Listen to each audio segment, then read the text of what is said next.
Welcome back class to your next lecture of Solid Physics 2. So class हम energy band theory पढ़ रहे हैं और इससे रिलेटेड ही हमने ब्लॉच थ्योरम लास्ट लेक्चर में डिस्कस किया था। आज हम ब्लॉच थ्योरम की एक यूजेज देखेंगे या हम देखेंगे कि कोई भी हाइपोथेटिकल मॉडल हम कंसिडर करते हैं किसी सॉलिड के लिए, तो उसमें हम किस तरह से एनर्जी बैंड्स निकाल सकते हैं, या अगर हमारे पास एक पीरियोडिक लेटस मौजूद है और जैसा कि सॉलिड में यूजली होता है, तो किस तरह से हम इलेक्ट्रॉन्स का behaviour around these periodic potential electrons किस तरह से बिहेव करेंगे। उसके लिए हमें एक वन डायमेंशनल पीरियोडिक पोटेंशियल की ज़रूरत पड़ेगी, जो यहाँ पे मैंने बनाया भी हुआ है, और इस मॉडल को हम डिस्कस करेंगे। इसको क्रॉनिक पैनी मॉडल भी कहते हैं। ओके, अब ये पोटेंशियल जो है ये पीरियोडिक पोटेंशियल है, और जिस तरह से बिहेव करेगा एक पोटेंशियल वेल, जैसे आप नॉर्मली हम पढ़ते हैं एक पोटेंशियल वेल का सोल्यूशन हम देखते होते हैं क्वांटम मैकेनिक्स में, लेकिन यहाँ पे क्योंकि सॉलिड में क्या होता है कि एटम्स जो हैं वो अपने लैटिस पॉइंट्स पर मौजूद हैं और रिपीट हो रहे हैं हमारा, क्योंकि सॉलिड स्ट्रक्चर जो होता है वो रिपीट हो रहा होता है by factor of lattice constant. तो एक मखसूस वक्फे के बाद दोबारा से एटम रिपीट हो जाता है, same kind of atom repeat हो जाता है, सेम काइंड ऑफ एटम और ग्रुप ऑफ एटम, तो हमारे पास एक पीरियोडिक लैटिस बनती जाती है। अब हम देखते हैं कि ये पीरियोडिक लैटिस, अगर एक एटम के ऊपर आप कहते हैं कि एक पोटेंशियल वेल आप बनाते हैं, जो भी आयन या एटम मौजूद होता है, और उसके पोटेंशियल की वजह से यहाँ पे पोटेंशियल वेल अगर हम बनाते हैं, तो अगर हमारे पास, क्योंकि ये पीरियोडिक लैटिस है, तो इसमें पोटेंशियल वेल्स भी हमारे पास पीरियोडिकली मौजूद होंगे। जैसे फॉर एग्ज़ाम्पल ये जो लैटिस मैंने यहाँ पर बनाई है, इसमें हमारे पास पीरियोडिसिटी जो है लैटिस की वो a+b है, यानी या इसका लैटिस कांस्टेंट a+b है। और इसको मैं डिफ़ाइन कैसे करूँगी? सपोज़ ये जो वेल वाला पॉइंट है ये -b से ये 0, और ये फिर 0 के बाद 0 से यहाँ तक ये वाला जो इंटरवल है ये a, और ज़ाहिर है फिर ये वाला पॉइंट +b बनेगा। और अगर मैं इस तरह से पोटेंशियल डिफ़ाइन कर रही हूँ कि 0 और b के दरमियान क्योंकि पोटेंशियल वेल मौजूद है, तो यहाँ पर एक v(x) एक फंक्शन v0 पोटेंशियल मौजूद है। ये x डायरेक्शन है, y डायरेक्शन है, y डायरेक्शन में पोटेंशियल मौजूद है। और उसके साथ ही अगर आप देखें तो यहाँ पर a+b के बाद वही सिस्टम रिपीट हो जाता है, तो लेटेस्ट कांस्टेंट भी यहाँ पर a+b है। तो a+b के बाद हम ये एक्सपेक्ट करते हैं कि हमारे पास वैसा ही पोटेंशियल हमें दोबारा मिलेगा जो कि मौजूद था। तो अब अगर मैं इस पोटेंशियल को मैथमेटिकली लिखूँ या डिफ़ाइन करूँ, तो v0 for the interval 0 is less than x is less then a, 0 और a के इंटरवल में पोटेंशियल 0 है, और v इक्वल्स टू v0 एक कांस्टेंट पोटेंशियल है और रिपीटिंग भी है in the interval -b is less than x is less than 0। -b से 0 के दरमियान ये कांस्टेंट पोटेंशियल v0 मौजूद है। ये मैंने पोटेंशियल को डिफ़ाइन कर लिया। अब यहाँ पर हम इसके सॉल्यूशंस निकाल सकते हैं इस सिस्टम के by using Schrodinger wave equation, और श्रोडिंगर वेव इक्वेशन भी मैं इसके दोनों रीजन्स के लिए अगर लिखूँ, अब डिफ़ाइन कर लेते हैं इसको। एक हम इसको रीजन 1 कहें और इसको अगर रीजन 2 कहें, तो दोनों के लिए अगर मैं श्रोडिंगर वेव इक्वेशन लिखूं for region 1 d2 psi over dx²,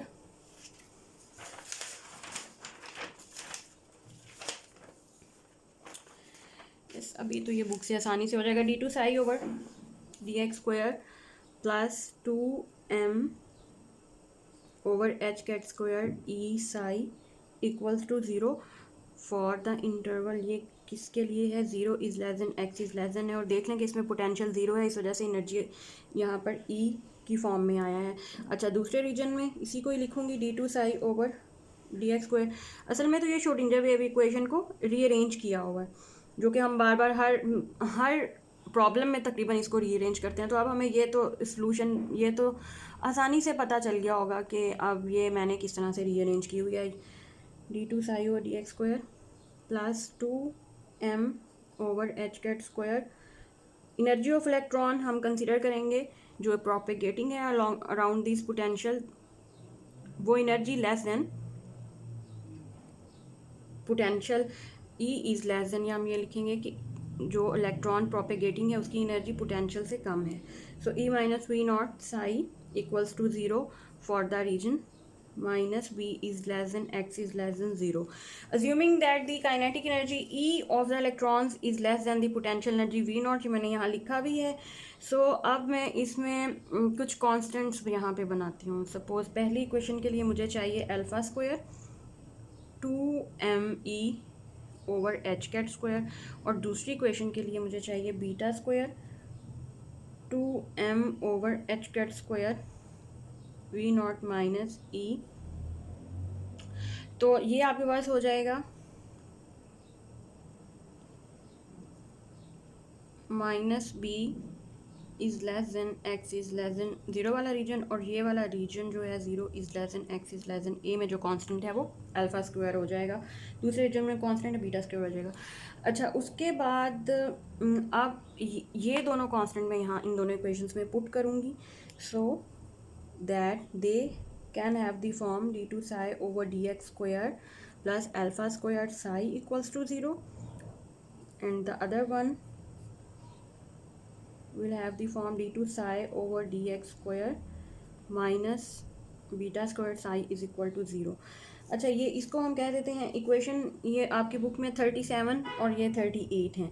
अच्छा, इसके बाद अब हम इन इक्वेशंस के सॉल्यूशंस लिख सकते हैं, क्योंकि अब ये आपने भूलना नहीं है क्योंकि पीरियोडिक पोटेंशियल के लिए है. और अभी लास्ट लेक्चर में हमने ब्लॉच थ्योरम किया है जो कि हमें सॉल्यूशन ऑफ वेव इक्वेशन के सॉल्यूशन ही देती है in the form of periodicity of the lattice, या आप ये कहें कि पीरियोडिक पोटेंशियल के सॉल्यूशन. पीरियोडिक पोटेंशियल में अगर हम श्रोडिंगर वेव इक्वेशन को सॉल्व करें तो उसका सॉल्यूशन हम ब्लॉच थ्योरम से लिख सकते हैं, जो कि ये कहता है कि ये सॉल्यूशन जो है psi equal to e raise पर प्लस माइनस आयोटा के एक्स और यू के ऑफ एक्स के बराबर होगा. ये मैंने ब्लॉच थ्योरम इस्तेमाल किया, यहाँ पे मैं लिख भी देती हूँ बाय यूजिंग ब्लॉच थ्योरम, जिसमें हमें ये भी पता है कि ये यू के ऑफ एक्स क्या है, ये लैटिस की पीरियोडिक सिटी की वजह से आया है और एक पीरियोडिक फंक्शन है. ठीक है, अब हम इसका सॉल्यूशन ले लिया, और अब क्योंकि हमने अभी सॉल्यूशंस मज़ीद निकालने हैं तो अब इसका मैं पहले फर्स्ट डेरिवेटिव लूँगी, फिर सेकंड डेरिवेटिव लूँगी, और उसको वापस इक्वेशंस इन दोनों सेट ऑफ इक्वेशंस में पुट करूँगी. So be ready to have a massive calculation. So D, इसका पहले मैं सॉल्यूशन डेरिवेटिव लेती हूँ D psi by D x, और देखेंगे ये किसके बराबर आता है.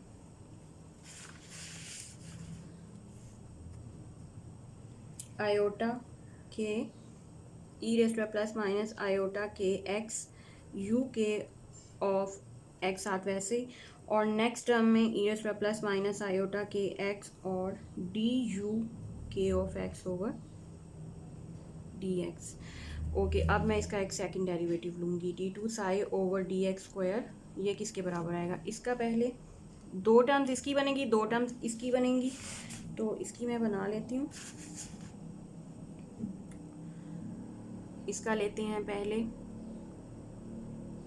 माइनस, ये आयोटा स्क्वायर माइनस हो जाएगा, minus k square e raise to plus minus iota के एक्स यू के ऑफ एक्स साथ वैसे प्लस प्लस माइनस आयोटा के ई raise to plus minus iota के एक्स डी यू के of x by D x, और इसके साथ प्लस माइनस आयोटा के ई रेज़ टू प्लस माइनस, अब इसका derivative k x D you के of x over D x, और उसके बाद अब क्योंकि मैंने इसका लिया है अब ये फंक्शन वैसे ही आएगा और इसका आ जाएगा double derivative D two U के of x by D x square. Okay, अब इसमें देखें जो टर्म्स इसमें एक जैसी हैं, ये टर्म और ये टर्म एक जैसी है, तो मैं इसको इस तरह से अब इसको मैं लिख सकती हूँ minus k square e raise power, ये आपको नज़र आना चाहिए, minus k square e raise power plus minus iota के एक्स यू के ऑफ एक्स, और उसके बाद है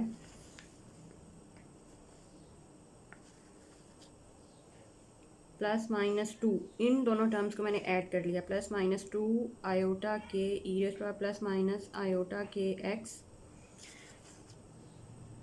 डी यू के of x over D x, और इसके साथ ही plus E raise power plus minus iota के एक्स और डी टू यू के of X by D x square. So ये यहाँ तक हम पहुँच चुके हैं, और इसको अब मज़ीद सॉल्व करने से पहले देखते हैं कि इसमें क्या चेंजिंग्स हो सकती हैं। अच्छा, अभी हमने ये d two psi over D x square की वैल्यू फाइंड कर ली है, और first of all now I am going to put this value in these equations. ये जो हमने सॉल्यूशंस इक्वेशंस बनाई थी श्रोडिंगर वेव इक्वेशन से, इस सॉल्यूशन को या इन डबल डेरिवेटिव्स को मैं यहाँ पुट करके सॉल्यूशंस दोबारा से फाइंड करने की कोशिश करूँगी, ठीक है। अब मैं इसकी यहाँ से रेज़ करने लगी हूँ, और इसके बाद मैं यूँ करूँगी कि मैं इसको इस इक्वेशन फर्स्ट वाली अल्फा स्क्वायर वाली में पुट करूँगी, यही वाला डी टू साई और डी एक्स स्क्वायर। ये काफ़ी लंबी सारी इक्वेशन आएगी, आपने गौर से देख लेना, ठीक है। और अब मैं सारा रेज़ कर दूँ, क्योंकि अब मुझे चाहिए यहाँ पे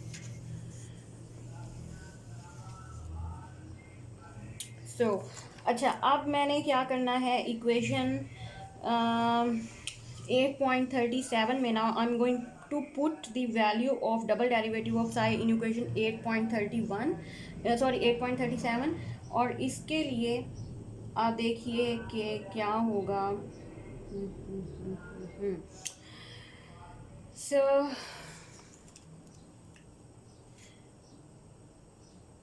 minus k square e raise power plus minus iota के एक्स यू के of x plus minus two iota के ई raise power plus minus iota के x D you k x over D x.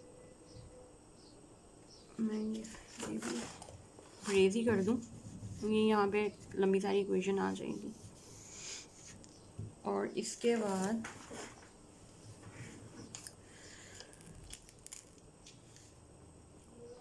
Plus E raise power plus minus iota के x D two U के of x over D x square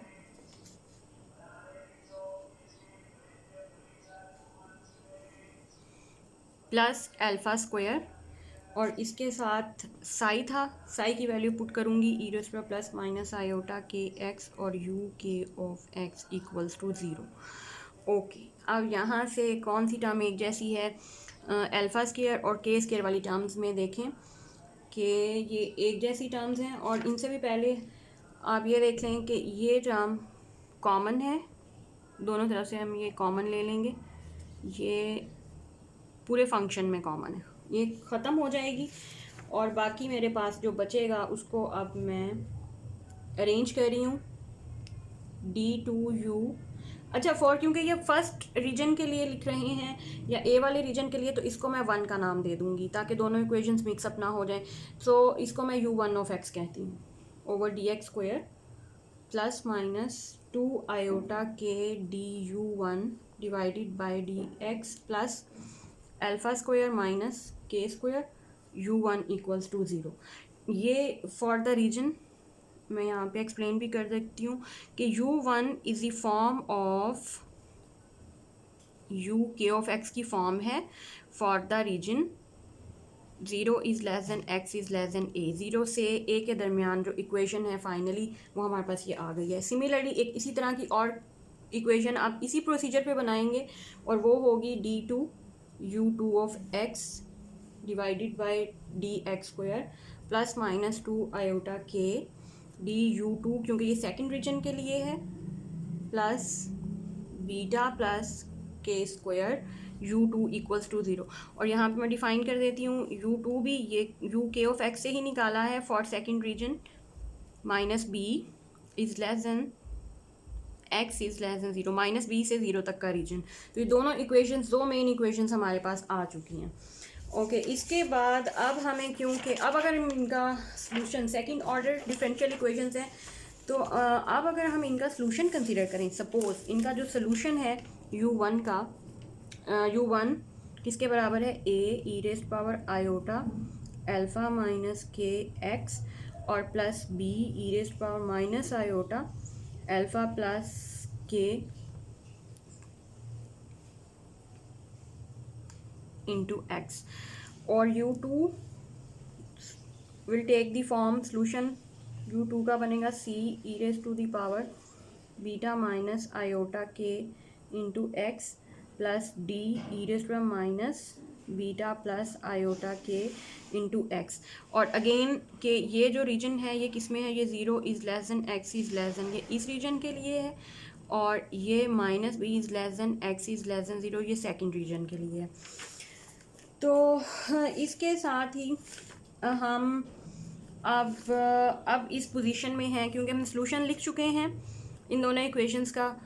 तो अब हम boundary conditions apply करेंगे, और अगर ये सोल्यूशन एग्जिस्ट करते हैं तो ये वेव फंक्शंस हैं u1 और u2, अगर क्योंकि ये वेव फंक्शंस हैं तो दे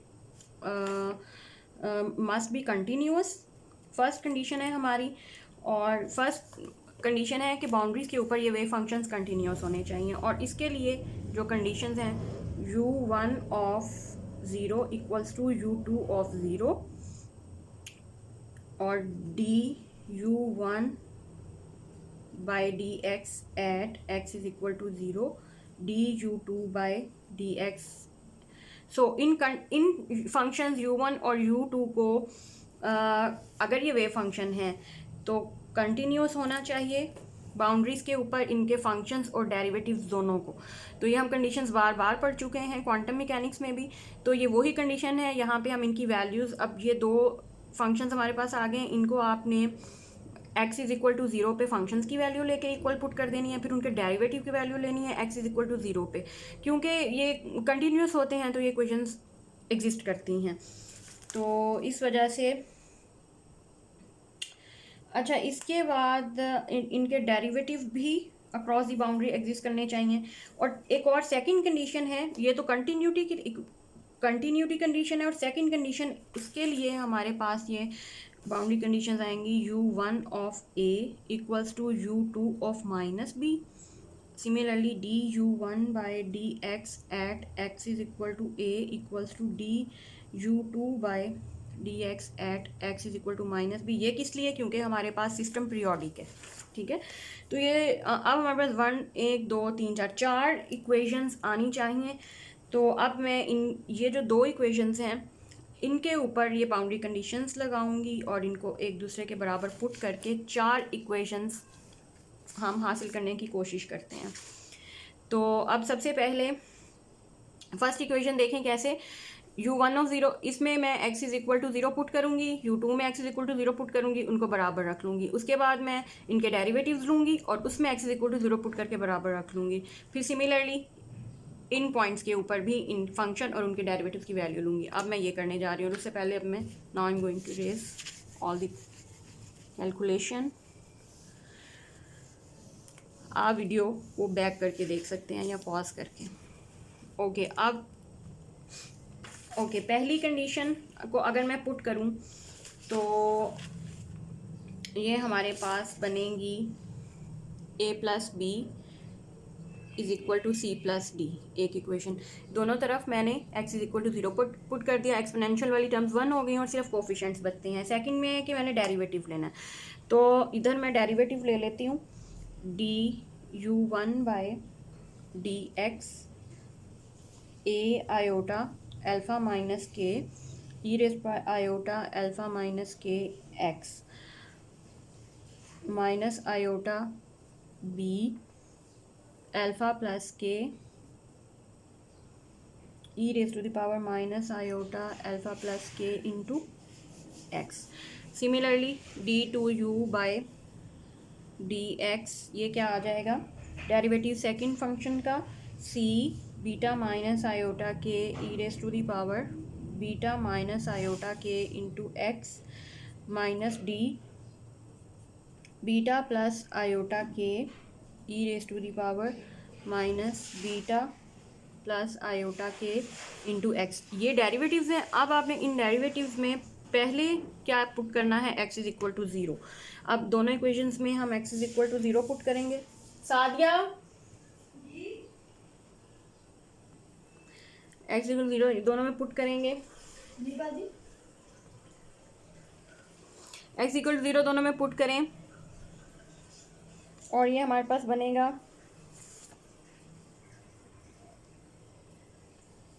जीरो। यहाँ पे हमारे पास बन जाएगा ए ये वाली टर्म्स 1 हो जाएंगी, ये भी 1, तो ये बन जाएगा a iota alpha minus k minus iota, ये बीटा नहीं है, बी है, बी अल्फ़ा प्लस के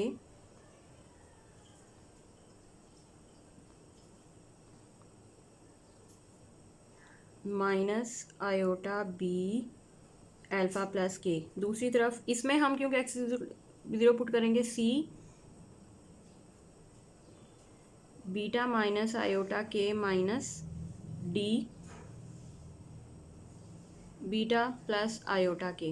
एक्सपोनेंशियल वाले टर्म्स तो 0 हो जाएंगी ना, तो ये इक्वेशन 1 बन जाएगी, ये इक्वेशन 2 बन जाएगी। अब सिमिलरली सेकंड वाली जो सेकंड कंडीशन थी पीरियोडिसिटी ऑफ लेटर्स की वजह से, उसमें हमने क्या पुट करना था, उसमें हमने पुट करना था u1 of a equals to u2 of minus B.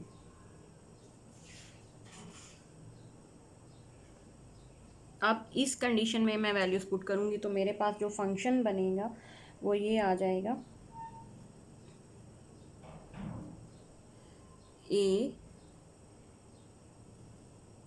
E raise to the power iota alpha minus k into a plus b e raise to minus beta plus iota k into a, और c e raise to minus beta minus iota k b, और plus d e raise to the power beta plus iota k into b. अब मैंने इस equation में value put की हैं, और last में क्या है कि ये डेरिवेटिव जो यही डेरिवेटिव्स हमने ए और माइनस बी पे लेने हैं, वो भी मैं लेके इन्हीं जो डेरिवेटिव्स लिए हुए हैं इनको बाउंड्रीज के ऊपर लेने के लिए ए की वैल्यूज़ पुट करूँगी।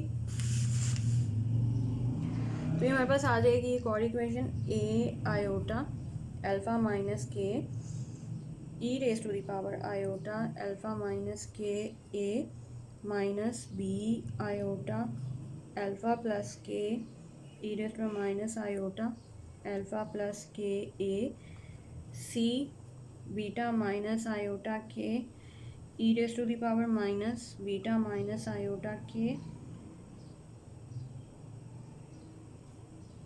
B minus d beta plus iota के e raise to the power plus beta plus iota k into b. तो 1 2 3 4 ये 4 इक्वेशंस आपके पास बनेंगी।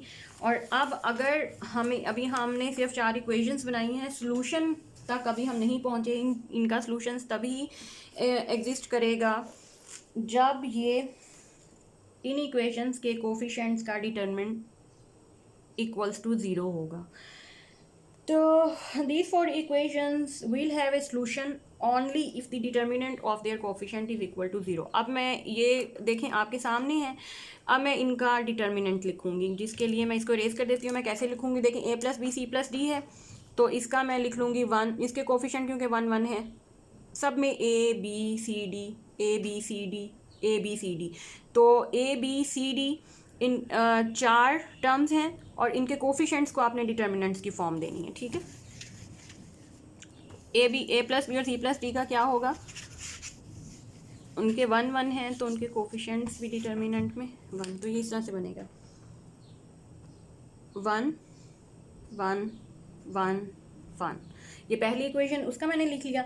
ओके, सेकंड इक्वेशन है इक्वेशन 8.49, इसका मैं लिखने लगी हूँ, तो ये हो जाएगा iota alpha minus k minus iota alpha plus k beta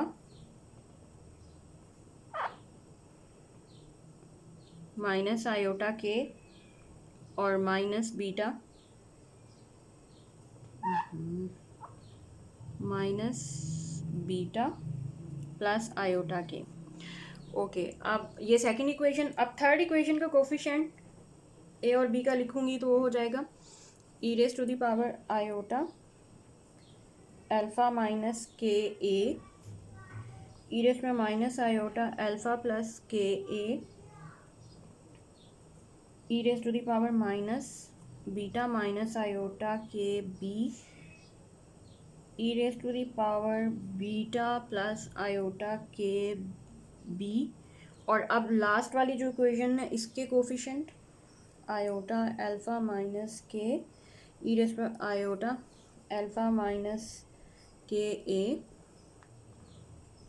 minus iota alpha plus k, e raise पर minus iota alpha plus k a, beta minus iota के, ई रेज पर minus beta minus iota k b, और last वाला आएगा minus beta plus iota के e raise to the power beta plus iota k into b, और ये determinant is equal to 0। ये सारा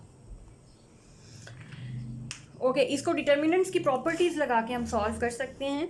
इसी को और इसको सॉल्व करने के बाद या सिंप्लीफाई करने के बाद हमारे पास जो इक्वेशन आएगी beta square minus alpha square divided by 2 alpha beta sine hyperbolic beta b dot sine alpha a plus cos hyperbolic beta b dot cos alpha a equals to cos k alpha plus b a plus b. Okay, अब इसमें ये equation हम कहाँ तक कर चुके हैं 8.52 तक। और आज के लिए मेरा ख्याल है कि ये बहुत है। ये पार्ट 1 हमने किया है। इसका सेकंड पार्ट में हम इस इक्वेशन या इस सॉल्यूशन मज़ीद निकालने की कोशिश करेंगे और इस इक्वेशन को डिस्कस करेंगे।